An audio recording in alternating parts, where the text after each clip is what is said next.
सुनते नहीं हैं। हम तो एक ज़ाहिर-सी बात है, फिर हम निजी स्तर पे जो चीज़ें कर सकते थे कर रहे थे और आप हो रहे मथुरा हैं। में वैसे 20-25 साल से रह रहे हैं, जो भी बंदा 20-25 नहीं साल वो से तो रह रहा है, आप एक-दूसरे को जानते नहीं हैं, ये कैसे हो ये सकता है? ये आप चुनाव भी लड़े, चुनाव में आपकी इतनी बड़ी मीटिंग हुई होगी। ये तो आजकल की बात इसमें नहीं है, लेकिन मथुरा शहर की हम मैं आगे ये जानना चाहता हूँ कि प्रवीण भारद्वाज अपने इस चुनाव में क्यों निकल के बाहर क्यों नहीं गए? मैंने फिर से बोला कि जो नमस्कार, इस वक्त की सबसे बड़ी खबर है जो आपको इंतजार था। आम आदमी पार्टी के सीएम केजरीवाल, सुप्रीम कोर्ट ने जमानत का आदेश सुना दिया है, लेकिन ईडी आबकारी मामले में अभी यहीं रुका नहीं खाती है। इसके तहत सप्लीमेंट्री चार्ज ईडी लेकर आती है और अरविंद केजरीवाल की बेल का विरोध करती है। और हमारे साथ में इस वक्त आम आदमी पार्टी के महानगर अध्यक्ष हैं और आम आदमी पार्टी के अरविंद केजरीवाल का सभी लोग तिहाड़ जेल के बाहर इंतजार कर रहे हैं।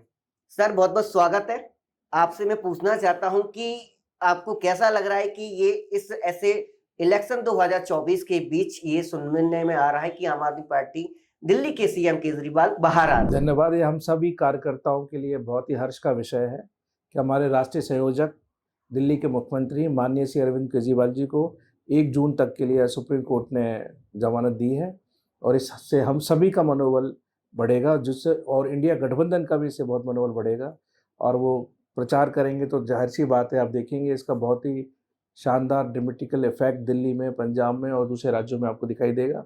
अब कल से वो बाहर आ जाएंगे और जो झूठ की सरकार चल रही है 10 साल से, उसकी बखिया उधेड़ेंगे। हम सभी बहुत खुश हैं।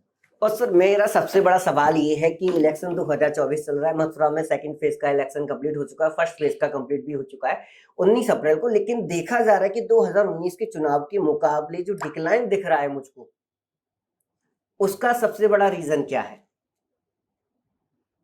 फर्स्ट फेज और सेकंड फेज इलेक्शन का? देखिए, आप देख रहे होंगे, हालांकि इस जो इलेक्शन कमीशन है उसने अपने डाटा में सुधार किया है और जितना डिक्लाइन पहले दिख रहा था, जो 2 दिन पहले आई थी, उसके बाद में 10 दिन बाद में इस पर भी सवाल या निशान लगे कि भाई 10 दिन बाद में आपने डेटा करेक्शन क्यों किया। तो उसमें थोड़ा अंतर आया, लेकिन फिर भी 4-5% का डिक्लाइन है। उसका बहुत बड़ा कारण है कि 10 साल में जो सरकार चली है, खासतौर से कोरोना के बाद की जो परिस्थितियाँ हैं, उससे देश में बहुत निराशा है, लोग बहुत निराश है। तो निराश में जो लोग सरकार से भी निराश हैं और दुर्भाग्य से कुछ विपक्ष से भी निराश हैं, क्योंकि उन्हें सॉल्यूशन नहीं दिख रहा है, इसलिए लोग वोट डालने तो कम जा क्या रहे हैं। आपको लगता है कि इस 2024 के इलेक्शन में परिवर्तन दिख रहा है आपको? क्या इंडिया गठबंधन मतलब जीत पाएगा? क्या इंडिया गठबंधन अपनी जो स्थितियां हैं वो सुधार पाएगा, नहीं पाएगा? देखो, हम सब लोग, देखो, हम भारतीय जनता पार्टी का विरोध कर रहे हैं। 10 साल में जो ये सरकार चली है, जो खास लोगों के लिए सरकार चली है, आम लोगों के लिए सरकार नहीं चली है। गिने चुने 25-50 हज़ार 2,000 लोगों के लिए सरकार चली है और हम ये चाहते हैं कि जो भी सरकार हो, बहु का मतलब है 80-90% जो गरीब लोग हैं उनको ध्यान में रख के लोग सरकार चले, इसलिए हम इसका विरोध कर रहे हैं।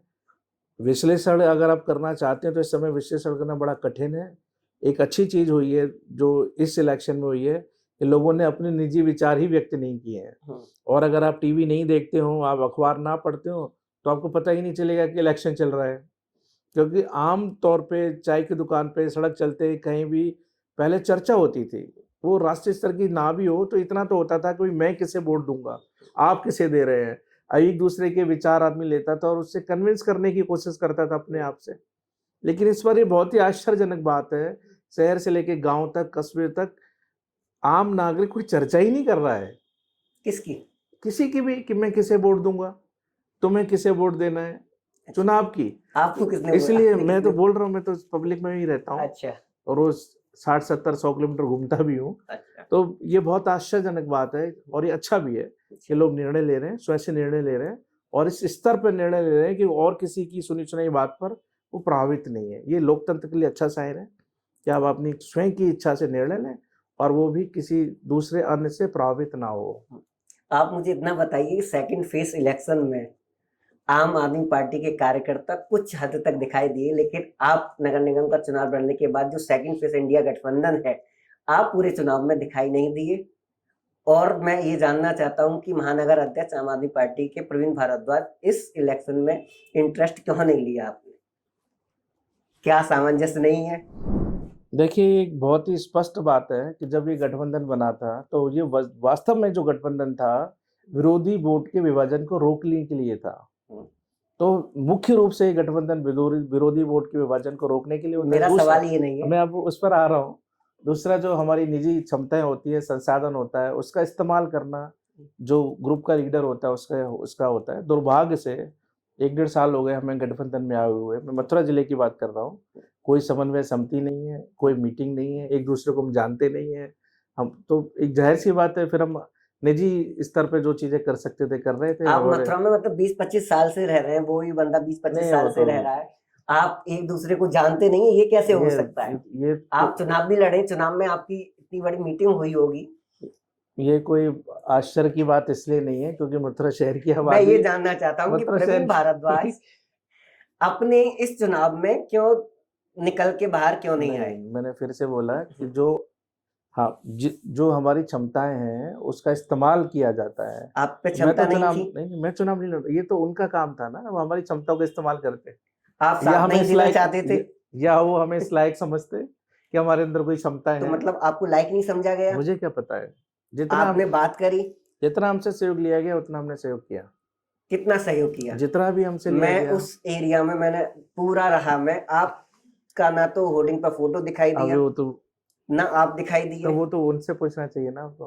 तो वो आपको कहना भी चाहिए ना। मैं नहीं कह सकता ना, ये मेरा अधिकार क्षेत्र नहीं है। जितना सहयोग लिया, अगर हमें कोई मीटिंग की सूचना मिली तो हमारे कार्यकर्ता गए वहाँ, हमने उसको अपने जो हमारे ग्रुप आपके कार्यकर्ता है, वो अच्छी बात है। आप क्यों नहीं गए, मैं ये बताइए। सवाल मेरा ये, आपने गोल मोल बातें घुमा दी।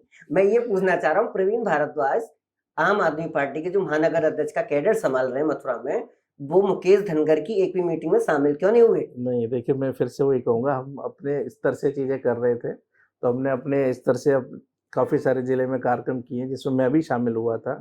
अब वो कितना सहयोग ले पाए हमारा, ये तो एक अलग बात है, ये तो उनको लेना था। क्या प्रवीण भारद्वाज जी 2027 का इलेक्शन कांग्रेस के विरोध में लड़ेंगे इसलिए नहीं गए? नहीं, वो कोई सवाल नहीं है। मैं 2027 का आम आदमी पार्टी से चुनाव लड़ने का इच्छुक हूँ, लेकिन मैं वो कोई निर्णय थोड़ी ना ले सकता हूँ कि टिकट मुझे ही मिलेगी या पार्टी अलग से ही लड़ेगी या क्या होगा, वो एक अलग सवाल है। तो लेकिन मैंने फिर से कहा कि ये कोई बहुत बड़ा मसला नहीं है। हमारा असली जो उद्देश्य था वो बीजेपी के खिलाफ प्रचार करना है और विरोधी वोट को ना बंटने देना है। तो आप तो शामिल ही नहीं हुए, तो शामिल है, कहाँ से आ गया? हम चुनाव तो लड़ ही नहीं रहे हैं। तो हमारा जो वोटर है वो भी जाहिर सी बात है बीजेपी के विरोध वाले ही वोटर है। तो वो सब कांग्रेस को दिया ही, हमने कांग्रेस को वोट दिया है, मैंने दिया है, मेरे पूरे परिवार ने दिया है। तो आप मुझे बताइए, मथुरा की स्थिति क्या दिखाई देती है? देखिए, शुरुआत में जब ये चुनाव होने जा रहा था उस समय जो स्थिति थी उससे कम से कम 100 गुना बेहतर स्थिति परिणाम में आपको नजर आएगी और आश्चर्यजनक परिणाम भी आ सकता है मथुरा से। ठीक है, तो मैं आपको बता दूं, जो सवाल आपके मन में था, जनता के मन में था कि आम आदमी पार्टी के महानगर अध्यक्ष प्रवीण भारद्वाज जी मथुरा के सेकंड फेज इलेक्शन में क्यों दिखाई नहीं दिए, आपको इस वीडियो में उत्तर मिल गया होगा। कैमरामैन के साथ में ध्रुव कुमार, और हमारी वीडियो को शेयर जरूर करें। धन्यवाद।